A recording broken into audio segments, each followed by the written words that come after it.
నాకు తెలిసినంతవరకు చాలా తక్కువ మంది గట్టిగా వ్యవహరించే వ్యక్తుల్లో ఐపీఎస్ ఆఫీసర్లు పిఎస్ఆర్ ఆంజనేయులు గారు ఒకరు.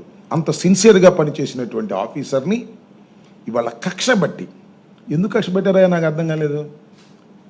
అంటే చంద్రబాబు నాయుడు గారిని అరెస్ట్ చేశారు కాబట్టి ఇంకా ఎవడైనా అరెస్ట్ చేసి లోపలేసేద్దాం, కక్ష కట్టేద్దామనే ఉద్దేశమా?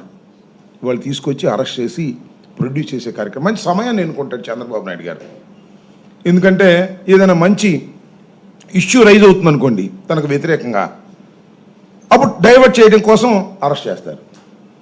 కసిరెడ్డిని కూడా నిన్న అరెస్ట్ చేశారు. స్కాము లేదు, ఏమీ లేదు, దానిలో ఆయన అరెస్ట్ చేశారు. ఇవాళ జరుగుతుంది ఏంటి రాష్ట్రంలో? చంద్రబాబు నాయుడు గారు ఇచ్చిన హామీలు ఏమిటి? చంద్రబాబు నాయుడు గారు ఇచ్చిన హామీలు ఒక్కటైనా నెరవేర్చారా? అధికారంలోకి రాకముందు, ఎన్నికలకు ముందు అరచేతిలో వైకుంఠం చూపించేశాడు ప్రజలందరికీ కూడా. ఏది అడిగితే అది ఇచ్చేస్తానన్నాడు అంతే. ఇప్పుడు నరకం చూపిస్తున్నాడు. నా వల్ల కాదు, అప్పుడు ఏదో చేద్దాం అనుకున్నాం కానీ చూస్తే భయం వేస్తుంది, నేను చేయలేను అని చేతులు పైకేసేసాడు. ప్రజలందరూ ఏమనుకుంటున్నారు? చంద్రబాబు అంతా దొంగ ఎవరు లేరు, అబద్ధాల కోరు, ఎన్నికలకు ముందు ఏదైనా చెప్తాడు, ఎన్నికల తర్వాత ఏది చేయడు అని జనం చర్చించుకుంటున్నారు. చంద్రబాబు నాయుడు గారు 11 మాసాలు అయిపోయి 12వ మాసంలోకి ప్రవేశిస్తున్నారు. సంవత్సరం గడుస్తూ ఉంది. సంవత్సరానికి పండగ జరిగింది.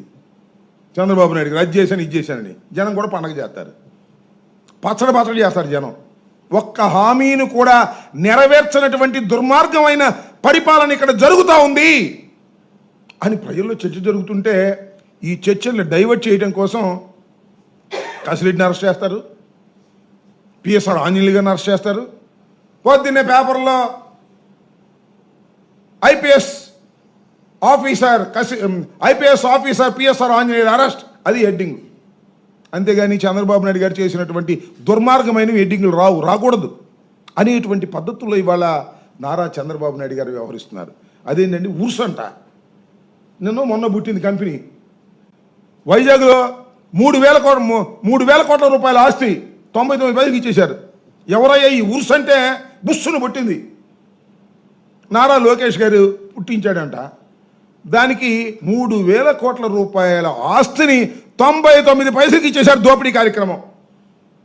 ఇది చర్చలోకి రాకూడదు. పిఎస్ఆర్ ఆంజనేయులు గారు అరెస్ట్ చర్చలోకి రావాలి, కసిరెడ్డి అరెస్ట్ చర్చలోకి రావాలి. ఇవాళ చూడండి, అప్పు తీసుకొస్తున్నారు. అప్పు తీసుకొచ్చి విపరీతంగా ఎస్టిమేషన్లు పెంచేసి దోపిడీ కార్యక్రమం చేస్తున్నారు. రేపు 2వ తారీఖున ప్రధానమంత్రి గారు వచ్చి మళ్ళీ ప్రారంభోత్సవం చేస్తారంట. ఒకసారి ప్రారంభోత్సవం చేశారు, శంకుస్థాపన, మళ్ళీ 2వ శంకుస్థాపన చేయడానికి ప్రధానమంత్రి గారు వస్తున్నారు. విపరీతమైనటువంటి దోపిడీ లంచాలతో సతమతమైపోతుంది రాష్ట్రం. లిక్కర్ దందాలు నేను చెప్పే కాదు, వాళ్ళ పేపర్లు కూడా రాస్తున్నాయి.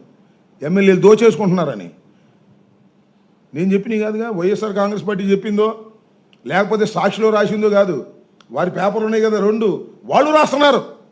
దోపిడీ చేసేస్తున్నారు ఎమ్మెల్యేలు. అధికార పార్టీలో ఉన్నటువంటి ఎమ్మెల్యేలు ఇష్టం వచ్చినట్టుగా దోచుకుంటున్నారు. లిక్కర్ దోచుకుంటున్నారు, ఇసుక దోచుకుంటున్నారు, మట్టి దోచుకుంటున్నారు అని సాక్షాత్తు వాళ్ళ పత్రికలే రాస్తున్నాయి. ఈ విధంగా రాష్ట్ర వ్యాపితంగా ఉన్నటువంటి